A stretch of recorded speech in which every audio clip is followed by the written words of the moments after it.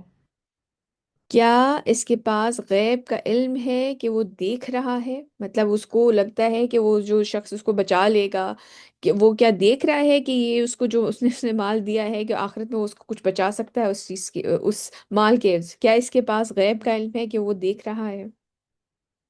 أم لم ينبأ بما في صحف موسى.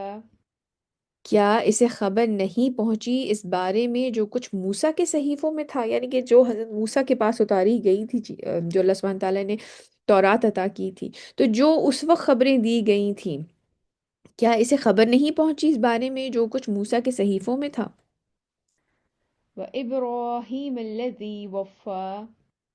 اور ابراہیم کے صحیفوں میں تھا جس نے وفا کی انتہا کر دی، یعنی کہ حضرت ابراہیم علیہ السلام نے جس طریقے سے اللہ سبحانہ تعالیٰ کی آزمائشوں کے آگے سر تسلیم خم کیا، اور جس طریقے سے اللہ سبحانہ تعالیٰ کے دین کو آگے بڑھانے کے لیے جو کچھ انہوں نے کیا، ہم حضرت ابراہیم کے بارے میں تفصیل کے سے پڑھ کے آ چکے ہیں۔ تو یہ ساری چیزیں، یہ ساری باتیں جو تھیں، یہ پہلے کی کتابوں میں بھی آلریڈی موجود تھیں۔ وہی والے جو پیغام، جو اصل پیغام قرآن کا ہے، یہ قرآن کا پیغام ان کتابوں میں بھی اسی طرح موجود تھا، کیونکہ وہ بھی اللہ سبحانہ تعالیٰ کی طرف سے ہی آئی ہوئی تھی۔ جیسے کہ حضرت موسیٰ کی جو کتاب کا ذکر ہوا تو وہ جو توریت ہے، جسے اولڈ ٹیسٹمنٹ بھی کہتے ہیں، اور جو حضرت ابراہیم کے صحیفے ہیں، اس کے بارے میں کچھ اسکالرس کی رائے یہ ہے کہ یہ ہو سکتا ہے کہ جو ہندوؤں کے پاس وید ہیں اسی کی کوئی وہ قرآن جو ان کے پاس، جو ان کو صحیفے دیے گئے تھے حضرت ابراہیم کو، وہ انہی کی کوئی بگڑی ہوئی شکل ہے، کیونکہ جس طرح کہ باقی کی کتابوں میں کر دی گئیں، چینجز کر دی گئیں، واللہ عالم، اللہ سبحانہ تعالیٰ بہتر جانتے ہیں۔ لیکن میں اب جو آگے ہماری آنے والی آیتیں ہیں اس کے بارے میں، یہ قرآنی سنہری اصول ہیں جو دیگر آسمانی کتابوں میں بھی موجود تھے، کیونکہ اللہ سبحانہ وتعالیٰ اس شخص کے بارے میں کہہ رہے ہیں کہ کیا اسے خبر نہیں پہنچی اس بارے میں جو کچھ موسیٰ کے صحیفوں میں تھا؟ تو یہ نہیں ہے کہ کوئی وہ والی ان کے پاس کوئی ڈفرینٹ میسج آیا تھا یا ان کو کچھ اور ڈفرینٹ بات کہی گئی تھی، ان کو حضرت موسیٰ کو بھی یہی پیغام دے کے بھیجا گیا تھا، اور حضرت ابراہیم اور ابراہیم کے صحیفوں میں تھا جس نے وفا کی انتہا کر دی، تو ان کو بھی یہی میسج دے کے بھیجا گیا تھا۔ میں نے لوگوں کو یہ کہتے ہوئے سنا کہ یہ نہ کہا جائے کہ حضرت ابراہیم یا حضرت عیسیٰ یا حضرت موسیٰ جو ہیں وہ یہی پیغام لے کر آئے تھے۔ لوگوں کے ذہن میں somehow یہ ایک غلط فہمی ہے کہ شاید یہ علیحدہ مذہب ہیں، یہ اصل میں یہ والے جو رسول تھے، پیغمبر تھے، یہ کوئی مختلف پیغام لے کے آئے تھے، اور نبی کریم صلی اللہ علیہ وسلم کوئی مختلف پیغام لے کے آئے ہیں۔ ہمیں قرآن سے یہ بات صاف پتہ چلتی ہے کہ حضرت آدم سے لے کر نبی کریم صلی اللہ علیہ وآلہ وسلم تک جتنے بھی پیغمبر آئے ہیں وہ ایک ہی پیغام لے کے آئے ہیں، اور وہ ایک ہی اصول لے کر آئے ہیں۔ جیسے کہ ہم یہ اب آگے آنے والی جو باتیں پڑھیں گے، میں اگر آپ ہو سکے تو ایک آپ اپنے پاس جو بھی آپ کی کوئی ڈائری ہے جس میں کوئی آپ اپنی کوئی جرنلنگ کرتے ہیں یا کوئی ایسی امپورٹنٹ چیزیں آپ اپنی لکھتے ہیں، تو میں چاہوں گی کہ یہ چیزیں ابھی یا تو کلاس کے دوران یا کلاس کے بعد آپ یہ آیتیں اپنے پاس لکھ لیں، کیونکہ یہ ہماری زندگی کے سنہری اصول ہیں، اور یہ وہی اصول ہیں جو کہ پہلی آسمانی کتابوں میں بھی آئے تھے۔ کئی دفعہ میرا دل کرتا ہے کہ جس طرح کہ ہمیں بچپن میں اسکول وغیرہ میں پرووربز یاد کروائے جاتے تھے، کہاوتیں اردو کی یا انگلش زبان کی ہمیں کہاوتیں یاد کروائی جاتی تھیں، اس سے کہیں زیادہ بہتر جو یہ قرآن کے پرووربز ہیں یہ ہیں۔ جیسے کہ ایک یہ آیا ہے، بسم اللہ الرحمن الرحیم، ألا تزر وازرة وزر أخرى. کہ نہیں اٹھائے گی کوئی جان کسی دوسری جان کا بوجھ، کسی دوسری جان کے بوجھ کو۔ یہ ایک ایسی بات ہے جو کہ میرے نزدیک ہر انسان کو حفظ ہونی چاہیے، کہ اگر آپ کوئی بات ایسی سنیں، کئی دفعہ ہوتا ہے نا لوگ کبھی کوئی شعر کوٹ کر دیتے ہیں، یا کسی قسم کی کوئی پوئٹری سنا دیتے ہیں کسی موقع کے اوپر، کوئی ایسا کوئی بات، کوئی ایسا ڈائلاگ کئی دفعہ کہہ دیتے ہیں، حالانکہ زیادہ بہتر یہ ہے کہ یہ والی چیزیں ہمیں یاد ہوں یا ہم اپنے بچوں کو یاد کروائیں، یہ ہمارے فنگر ٹپس پہ ہونی چاہیے اس طرح کی آیتیں، کہ نہیں اٹھائے گی کوئی جان کسی دوسری جان کے بوجھ کو، جو کچھ ہم کرتے ہیں ہم اس کا نتیجہ خود بھگتیں گے۔ یہ نہیں ہوگا کہ اس دن ہم آگے جا کے بھی یہ چیز پڑھیں گی کہ یہ نہیں ہوگا کہ کسی کا باپ اس کو آ کے بچا لے گا، یا کسی کی بیٹی اس کو آ کے بچا لے گی، یا کسی کا بھائی اسے آ کے بچا لے گا، یا اس کا شوہر یا اس کی اولاد یا اس کے والدین اس کو آ کے بچا لیں گے۔ اگر کسی نے برا عمل کیا ہے وہ خود اس کو بھگتے گا، کیونکہ یہ ایک سنہرا اصول آپ سمجھ لیں قرآن کا ہے کہ نہیں اٹھائے گی کوئی جان کسی دوسری جان کے بوجھ کو، الا یہ کہ اس شخص نے وہ چیز اس کو سکھائی ہو، اس کا اپنا کوئی اس کے اندر، آپ سمجھ لیں اس کا اپنا کوئی پارٹ اس نے پلے کیا ہے۔ اگر کوئی برا کام کر رہا ہے تو وہ پارٹ جس نے اسے سکھایا ہے، یا اس نے اسے روکا نہیں ہے، یا اس نے کسی بھی طریقے سے اس کام میں کنٹریبیوٹ یا فیسیلیٹیٹ کیا ہے، تو وہ تو ساتھ میں اس کے بندہ رگڑا جائے گا، کیونکہ اس نے خود یہ کام کیا ہوا ہے، وہ بھی اصل میں اپنی ہی کیے کا بوجھ اٹھا رہا ہے۔ تو یہ سنہری اصول ہیں جو کہ ہمیں یاد رکھنے چاہیے تاکہ ہم اپنی زندگی ان کے مطابق گزار سکیں۔ آپ کسی اور کے اوپر اپنا الزام نہیں ڈال سکیں گے۔ ہم یہ والے آرگیومنٹس بھی آپ کو پتہ ہے ہم قرآن میں پڑھتے ہوئے آ رہے ہیں کہ ہمارے سے پہلے والوں کو پکڑ لیں، ان کی ہم نے پیروی کی تھی۔ بھئی تمہیں کسی نے ہاتھ پکڑ کے تو نہیں کروایا تھا؟ کیوں انسان خود جدوجہد نہیں کرتا؟ کیوں انسان خود انیشیٹو نہیں لیتا کہ وہ صحیح بات کو جان سکے؟ دوسرا کیا اصول آ رہا ہے؟ وَأَن لَيْسَ لِلْإِنسَانِ إِلَّا مَا سَعَى، اور یہ کہ انسان کے لیے نہیں ہے مگر وہی کچھ جس کی اس نے سعی کی۔ جس چیز میں آپ نے جد و جہد کی ہے، اگر آپ اپنی زندگی کے تمام تر قوتیں اپنی اس دنیا کو بنانے میں لگا رہے ہیں، اگر آپ کی سعی یہ ہے کہ میری دنیا سنور جائے اور میں بس ایک اچھی زندگی گزار لوں، ڈزنٹ میٹر کہ میں کس طریقے سے مال کما رہا ہوں، حلال ہے یا حرام ہے، کوئی فرق نہیں پڑتا کہ ہمارے بچے جو ہیں وہ ایسی ایجوکیشن لے رہے ہیں کہ کل کو جا کے ان کو آگے سے وہ حرام میں ان کو مال ملے گا، یا ہمارے بچے کس طریقے سے ڈریس اپ ہو کے باہر جاتے ہیں۔ آج کل ماؤں کا کے ذہن میں یہ بھی ہے کہ اچھا ذرا اس طرح کے ماڈرن ڈریسنگ کرے گی تو میری بچی کی شادی اچھی جگہ ہو جائے گی، یا اس طرح کی فیملی میں۔ تو اگر آپ کی صحیح اس دنیا کے لیے ہی ہے نا تو پھر آپ کو وہی ملے گا، اور اگر آپ کی صحیح جو ہے وہ آخرت کے لیے ہے تو دنیا میں بھی آسانی ہے اور آخرت میں بھی آسانی ہے۔ یہ چیزیں ہمیں قرآن سے پتہ چلتی ہیں۔ تو یہ بات یاد رکھیں کہ خود سوچیں کہ ہم اپنی زندگی کی ساری کوششیں کہاں لگا رہے ہیں، کیونکہ ابھی ہم آگے جا کے پڑھیں گے یہ سب اینڈ ہو جائے گا۔ ایک وقت آئے گا، ہم سب جانتے ہیں کہ کوئی زندگی دنیا میں باقی نہیں رہا، ہماری آنکھوں کے سامنے کتنے ہی لوگ چلے جاتے ہیں، تو ہمیشہ تو یہاں کوئی نہیں رہ رہا۔ تو یہ سوچیں کہ یہ جو ہماری ٹیمپریری لائف ہے، یہ جو ٹیمپریری ہماری زندگی ہے، ہم اپنی اس کے لیے جو ہماری کوششیں ہیں ہم اپنی اس دنیا ہی کو بنانے میں لگا رہے ہیں یا ہم اپنی آخرت کو بنانے میں لگا رہے ہیں۔ السلام علیکم میم۔ وعلیکم السلام جی شگفتہ۔ اچھا میم، میرا کوشچن ہے وہ یہ ہے کہ لائک میں جب بھی قرآن پاک کے بہت قریب ہونا اسٹارٹ ہو جاتی ہوں نا، تو ہوں، مجھے نا اور مجھے آئی نو کہ یہ شیطانی طرف سے وسپرز ہوتے ہیں کہ تمہاری دنیا جو ہے وہ پیچھے رہ جائے گی اور تم اس طرح سے کمپٹیشن میں جاؤ گے، واٹ ایور جو بھی ہے، لیکن وہ بہت زیادہ پھر بادرنگ آ رہی ہوتی ہے۔ دیکھیے اچھا، میں بالکل پھر اعوذ باللہ اگلی من بات الشیطان ہے۔ الرجیم بھی پڑھ رہی ہوتی ہوں سب کچھ، پھر پتہ ہے میم یہ ہوتا ہے کہ میں نا قرآن پہ کنسسٹنٹ نہیں رہ پاتی، جو سب سے دیکھیے زیادہ گلٹ ہے مجھے۔ شگفتہ، میں آپ سے جو ابھی اگلی بات میں کہنے لگی تھی نا، وہ میں یہی کہنے لگی تھی کہ دیکھیں یہ دین جو یہ جو دنیا ہے نا، اسی میں رہتے ہوئے ہم نے اس دین کو فالو کرنا ہے۔ میں کسی بھی ایگزیکٹلی میم، لحاظ سے میں بہت زیادہ کوشش کرتی ہوں، بہت زیادہ مینج کرنے کی کوشش کرتی ہوں، لیکن میں قرآن پر کنسسٹنٹ نہیں ہوں۔ جو اوتھینٹک بک ہے مجھے اس کو پکڑنا ہے، میں اس پہ کنسسٹنٹ ہی نہیں ہوتی۔ 2 دن میں قرآن کے نوٹس بناتی ہوں، تیسرے دن میں وہی کی وہی۔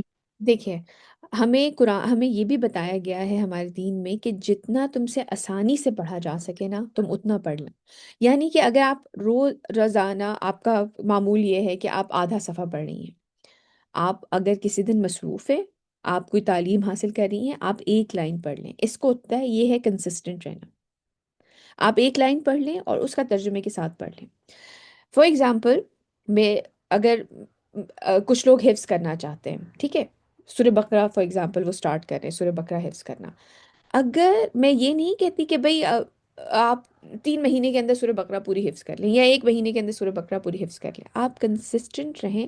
آپ ایک آیت روز حفظ کریں یا ایک ہفتے میں ایک آیت حفظ کریں. اگر آپ اس کے معنی سمجھ رہے ہیں، آپ اس کو صحیح طریقے سے پڑھ رہے ہیں، اس کو اپنی زندگی میں شامل کریں. یا کہنے کا مقصد یہ ہے کہ آپ تھوڑا کام کر رہے ہیں لیکن آپ کنسسٹنٹلی کر رہے ہیں. پہلی چیز، جیسے آپ ابھی اپنے قرآن کو کا معمول بتانے کی کوشش کر رہی تھی. دوسری بات جو میں یہ کہنا چاہ رہی ہوں وہ یہ ہے کہ دین کو فالو کرنے کا مقصد یہ ہرگز نہیں ہے کہ آپ دنیا کو چھوڑ دیں.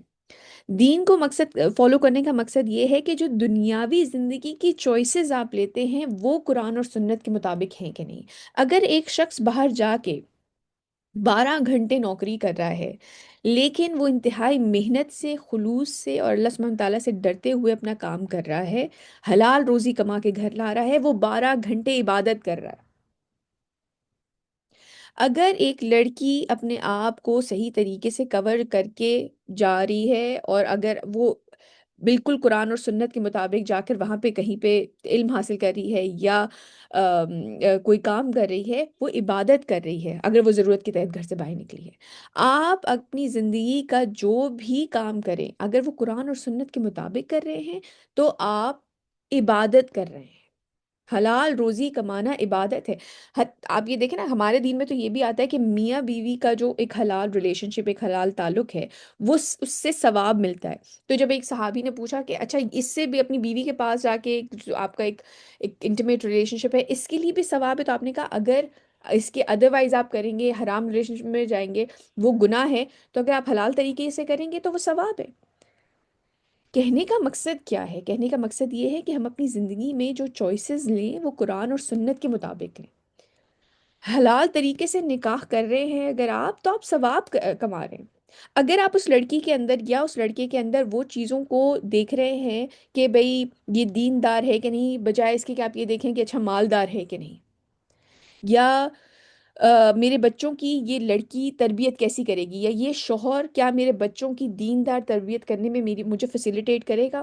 اگر ان دو چوائسیز میں ایک ہے کہ جی بڑا ہینڈسم لڑکا ہے اور بڑا ٹال ہے اور بڑا امیر ہے، اور دوسری طرف ایک ایسا شخص ہے جو کہ مناسب کماتا ہے لیکن وہ میری دین میں میری ہیلپ کرے گا.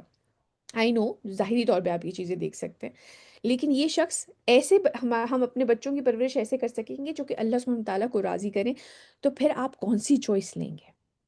یہ چوائسیز کی میں اور پھر آپ کے لیے وہ چیز آسان کر دی جائے گی، آپ کے لیے اس چیز میں ثواب ہوگا، آپ کے لیے اس چیز میں برکت ہوگی.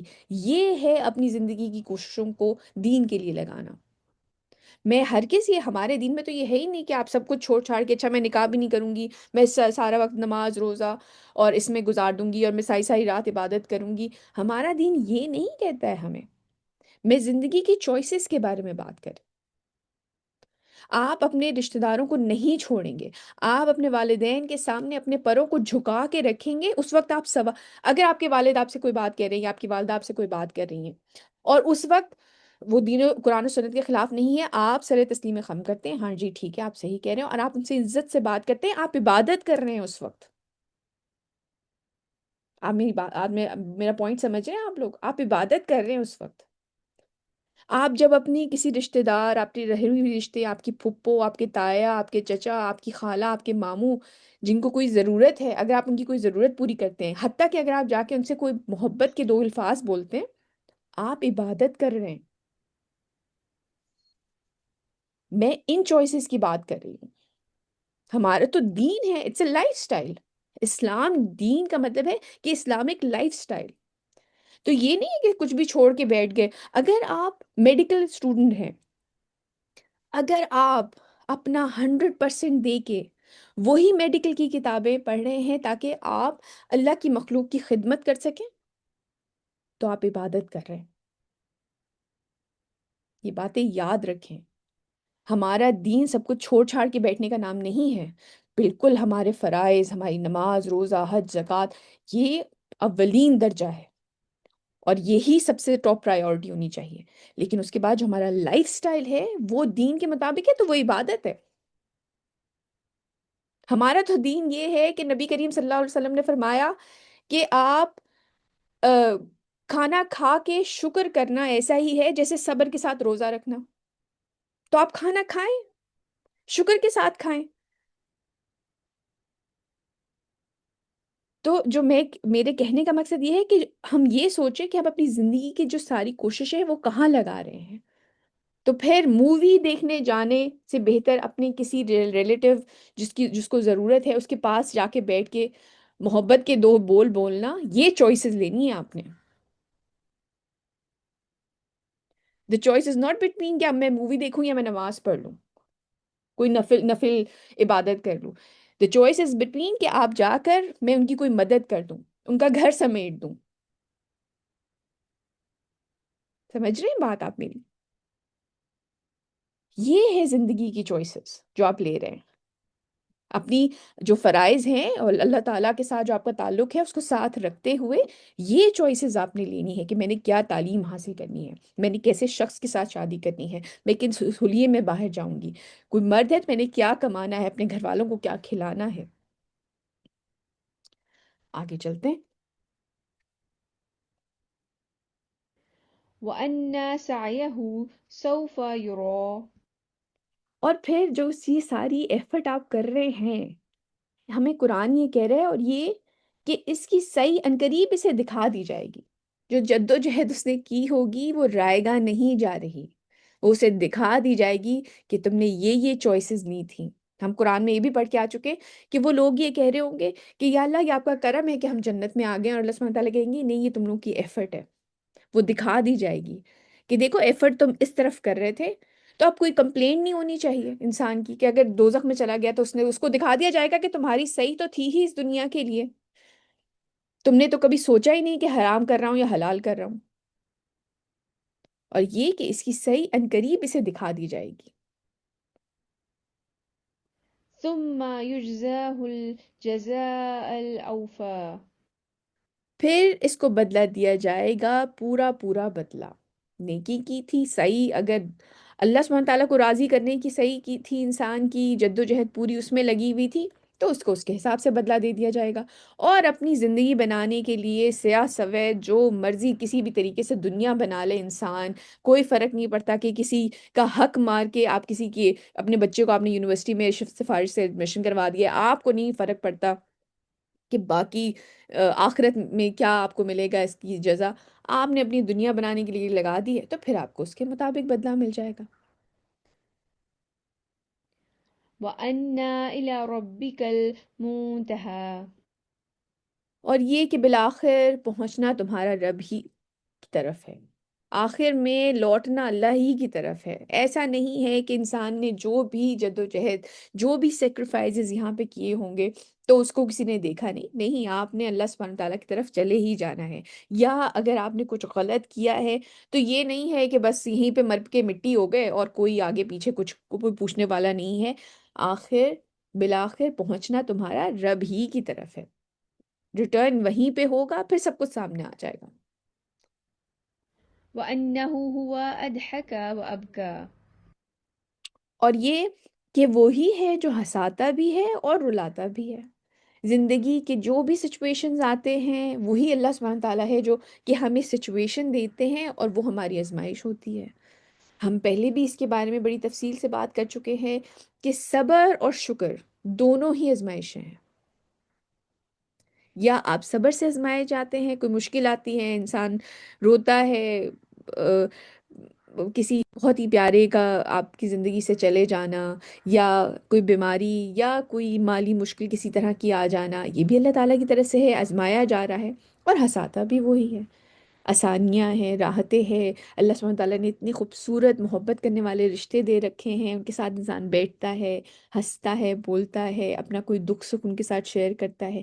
یہ بھی اللہ سبحانہ تعالیٰ کی نعمت ہے. تو کیا ایسے میں جب ہنستے ہیں تو شکر کرتے ہیں کہ نہیں؟ یا اگر کوئی ایسی تکلیف آ گئی رو رہے ہیں تو صبر کرتے ہیں کہ نہیں؟ کیونکہ ریٹرن تو اللہ تعالیٰ ہی کی طرف ہے.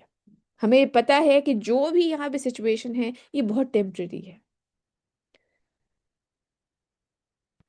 وَأَنَّهُ هُوَ أَمَاتَ وَأَحْيَا.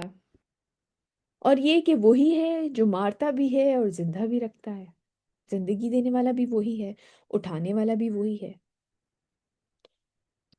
وأنه خلق الزوجين الذكر والأنثى اور یہ کہ وہی ہے جس نے پیدا کیے ہیں جوڑے نر اور مادہ کے، یعنی کہ میل اور فیمیل کے جوڑے بھی اللہ سبحانہ تعالیٰ نے ہی بنائے ہیں، من نطفة إذا تمنى ایک ہی بوند سے جب کہ وہ ٹپکائی جاتی ہے، ایک ہی پروسیس کے تھرو اللہ سبحانہ تعالیٰ مرد بھی پیدا کرتے ہیں، عورتیں بھی پیدا کرتی ہیں، عورتوں کو بھی پیدا کیا اللہ سبحانہ تعالیٰ نے، اللہ سبحانہ تعالیٰ ہی ہیں وہ جو یہ جوڑے بھی بناتے ہیں۔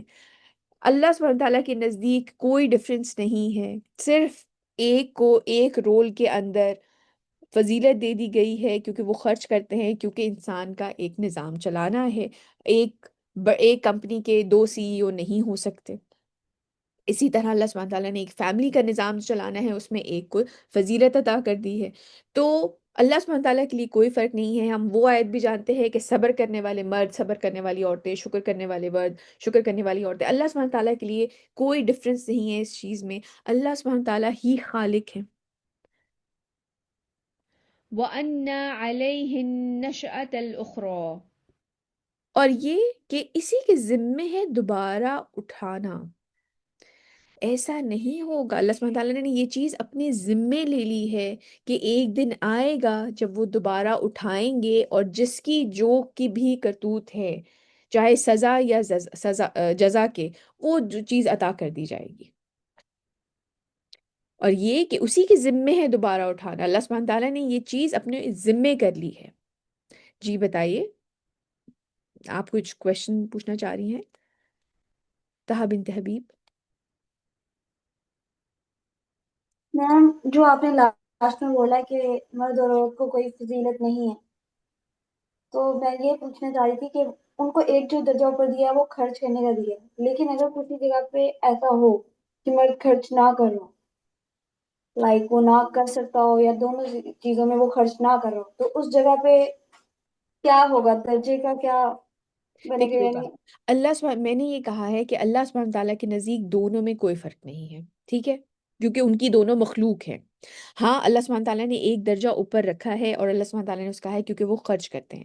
جو بات آپ کری ہیں اس کے بارے میں جو فقہا ہے انہوں نے کافی زیادہ ڈیٹیل میں بات کی ہوئی ہے، میں چاہوں گی آپ ان کو جا کے ڈیٹیل میں اس کے اوپر سرچ کریں کہ کیا کیا ایسی کنڈیشنز ہیں۔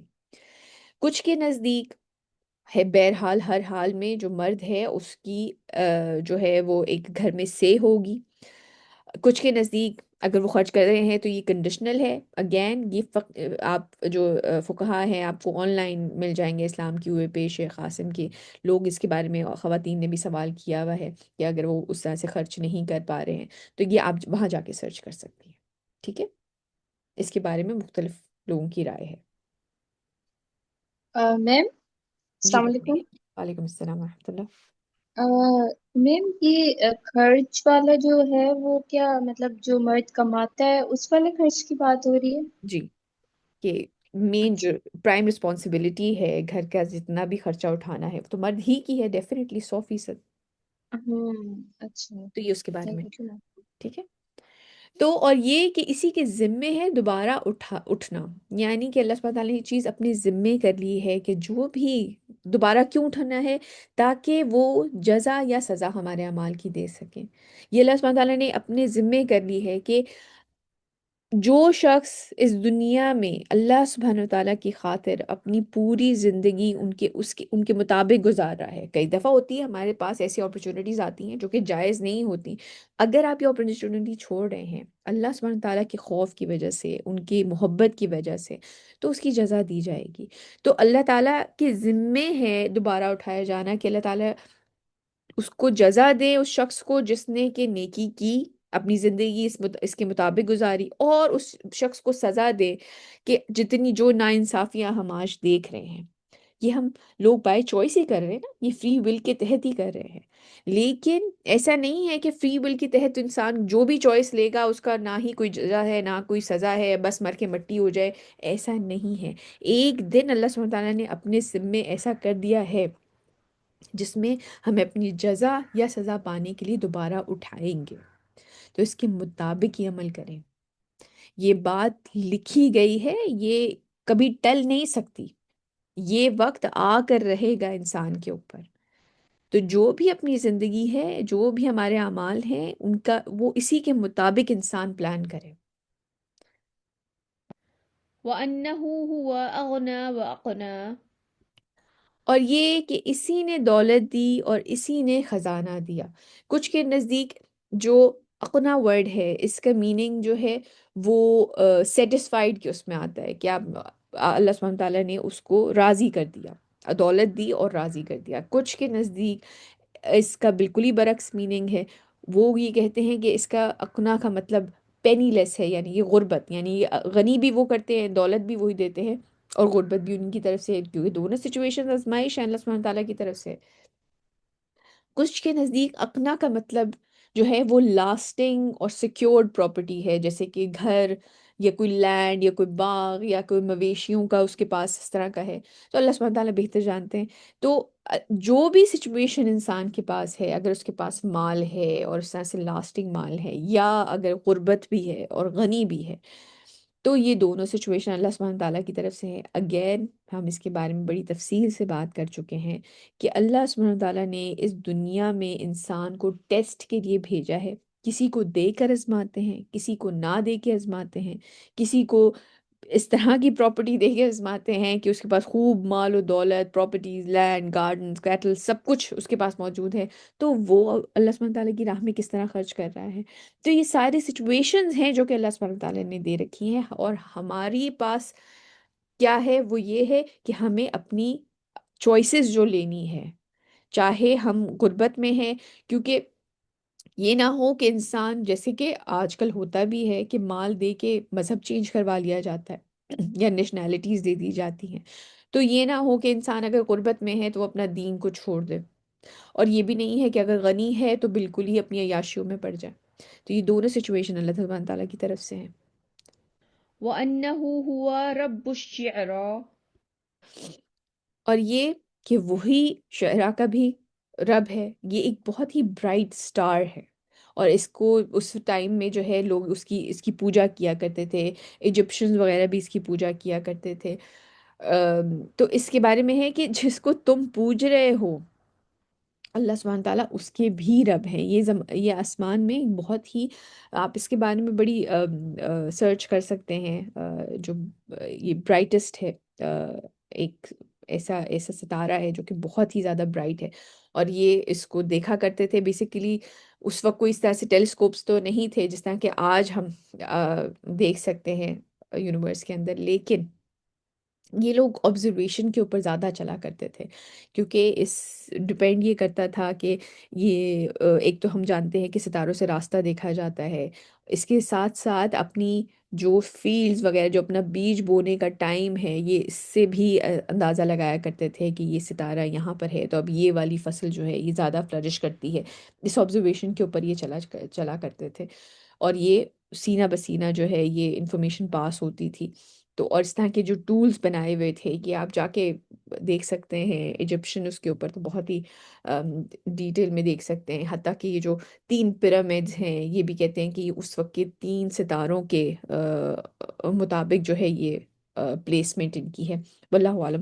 تو یہ جو جس کو خدا مانتے ہیں اور جس کے مطابق اتنا چلتے ہیں، اور جو کفار مکہ بھی تھے وہ بھی ان ستاروں کو مانا کرتے تھے اور پوجا کرتے تھے. اللہ سبحانہ تعالیٰ فرما رہے ہیں کہ جن کی تم پوجا کرتے ہو، اللہ سبحانہ تعالیٰ تو ان کی بھی رب ہیں، تو اس رب کی پرستش کی جائے بجائے اس کے کہ اس کی مخلوق کی پرستش کی جائے. اور یہ کہ وہی شعراء کا بھی رب ہے. وأنه أهلك عاد الأولى. اور یہ کہ اسی نے ہلاک کیا تھا عاد اولا کو، یعنی کہ جو قوم عاد تھی، حضرت ہود کی جو قوم تھی، ان کو عہد اولا اس لیے بھی کہا جاتا ہے کیونکہ جو قوم سمود تھی، وہ قوم عاد میں سے جو لوگ ایمان لے کر آئے تھے وہ حضرت ہود کے ساتھ چلے گئے تھے، اور اس کے بعد جو ہے بعد میں جب وہ قوم بگڑی تو وہ قوم سمود تھی. اس لیے پہلی قوم عاد کو قوم اولا کہا جا رہا ہے، اور قوم سمود کو عاد ثانی بھی کہا جاتا ہے. تو اور یہ ہے اور یہ کہ اسی نے ہلاک کیا تھا عاد اولا کو. وثمود فما أبقى.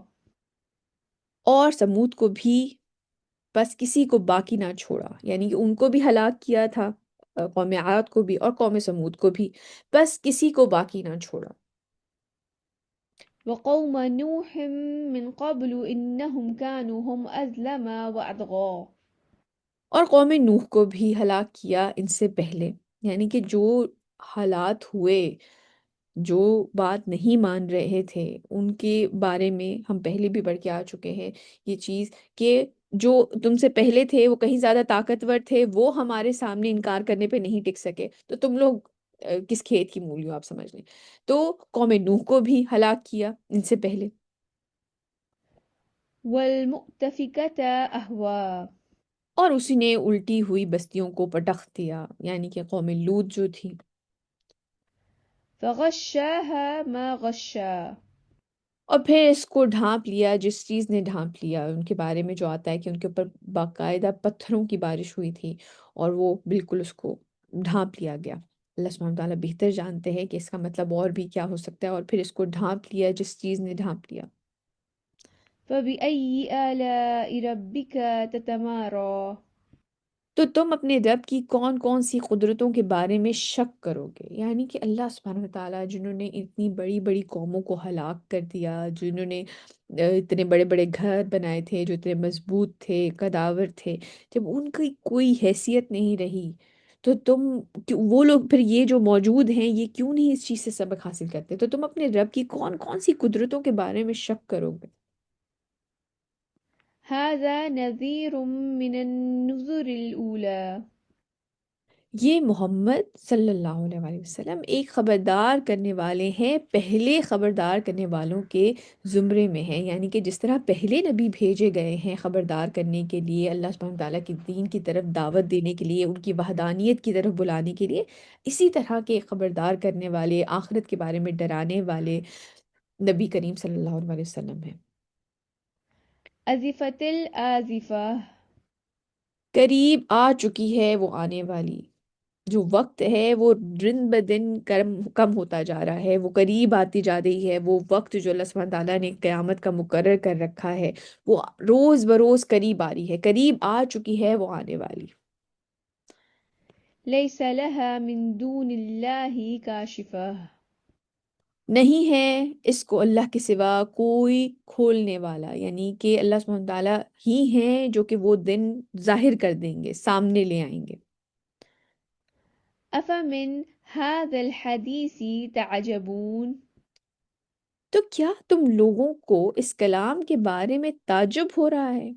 یعنی کہ یہ ساری چیزیں جو تمہارے ارد گرد نشانیاں ہیں، قوموں کو ہلاک کر دیا گیا ہے، ہم پہلے بھی پڑھ کے آ چکے ہیں کہ یہ جو سفر کیا کرتے تھے شام کا اور یمن کا، ان کے یہ دیکھا کرتے تھے جو ان کے باقیات کچھ قوموں کے جو موجود تھے، یا ایون جو ستارے کو یہ دیکھتے ہیں اور جو ارد گرد کی آبزرویشنز بھی ہیں، تو کیا تم لوگوں کو اس کلام کے بارے میں تعجب ہو رہا ہے؟ وتضحكون ولا تبكون اور تم ہنستے ہو اور روتے نہیں ہو، یعنی کہ یہ جو تمہارے سامنے کلام پیش کیا جا رہا ہے، تم اس کا مذاق اڑا رہے ہو بجائے اس کے کہ تم رو، جو جو نشانیاں تمہیں بتائی جا رہی ہیں اور اس کا مذاق بنا رہے ہیں، یعنی کہ ہنستے ہو اور روتے نہیں ہو اس کے بارے میں۔ وأنتم سامدون اور تم خوش فیلیاں کر رہے ہو، یعنی کہ تکبر کے اندر تم اپنی کھیل تماشوں میں، کھیل کود میں مگن ہوئے ہوئے ہو اور تم خوش فیلیاں کر رہے ہو۔ فاسجدوا لله واعبدوا بس سجدہ کرو اللہ کے لیے اور اسی کی بندگی کرو۔ یہ آیت سجدہ ہے، سجدہ کر لیجیے۔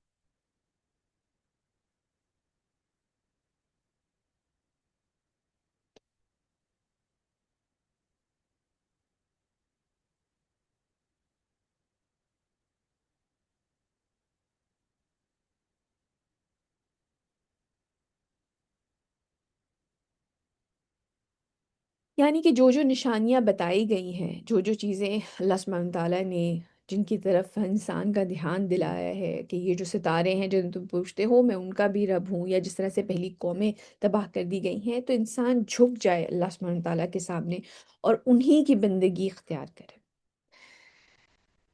آج کا ہمارا لیسن یہیں تک، سورہ نجم ہماری الحمدللہ مکمل ہو گئی ہے۔ آج کے ہم کی ایکشنز دیکھ لیتے ہیں، جو کہ آپ سمجھ لیں جو سنہری اقوال تھے۔ میں چاہوں گی آج ضرور اگر آپ کلاس کے بعد ان کو لکھ سکیں اپنے پاس کہیں، اور ان کے اوپر بار بار انسان سوچے، انہیں یاد کر لے کہ ہم جو کچھ کریں گے اس کا نتیجہ ہمیں بھگتنا ہوگا۔ یہ بڑی چھوٹی چھوٹی سی لائنز ہیں، اگر ہم ان کو یاد کر لیں۔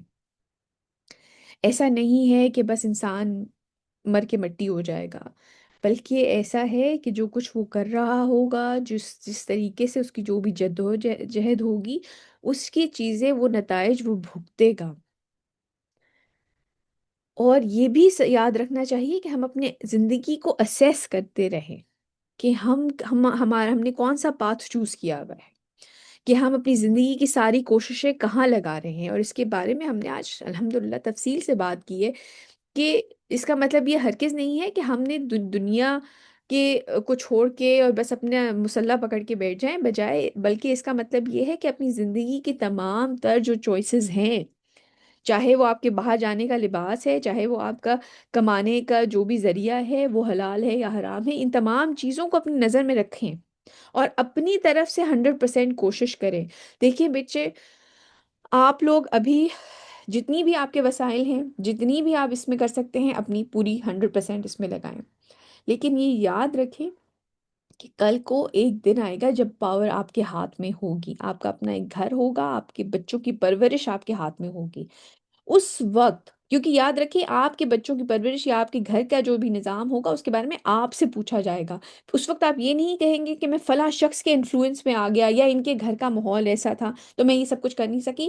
آپ کی یہ ذمہ داری ہوگی کہ آپ اللہ سبحانہ تعالیٰ سے مدد مانگتے رہیں اس چیز میں کہ آپ اللہ سبحانہ تعالیٰ کا دین اپنے گھر کے اندر قائم کریں، اپنے ارد گرد قائم کریں۔ چینج اپنی ذات سے شروع ہوتی ہے۔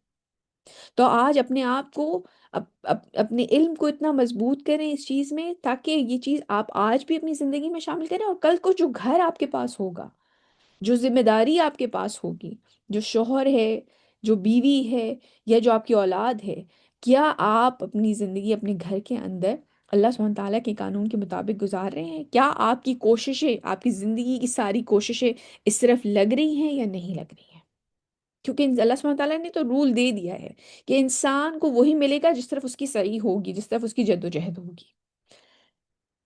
اس کے ساتھ ساتھ ہم اپنی جزا یا سزا پانے کے لیے دوبارہ اٹھیں گے۔ جو آنکھوں سے اوجھل ہو گئے، اس کا مطلب یہ نہیں ہے کہ وہ ختم ہو گئے، اور نہ ہی ہم ختم ہوں گے جب آنکھوں سے اوجھل ہوں گے۔ تو ہمیں اپنی زندگی، آج جو ہماری سانس چل رہی ہے، یہ بلیسنگ ہے، یہ ایک بلیسنگ ہے کہ انسان توبہ کرے اور اپنی زندگی کے عمل جو ہے وہ اس کے مطابق گزارے، اللہ سبحانہ تعالیٰ کے اور قرآن اور سنت کے مطابق گزارے۔ سبحانک اللہم و بحمدک، اشہد ان لا الہ الا انت، استغفرک و اتوب الیک۔ جزاک اللہ خیر کثیرا کثیرا۔ السلام علیکم ورحمۃ اللہ وبرکاتہ۔ وعلیکم السلام ورحمۃ اللہ وبرکاتہ۔ اگر آپ لوگوں کا کوئی سوال ہو تو آپ مجھے واٹس ایپ پہ بھیج سکتے ہیں۔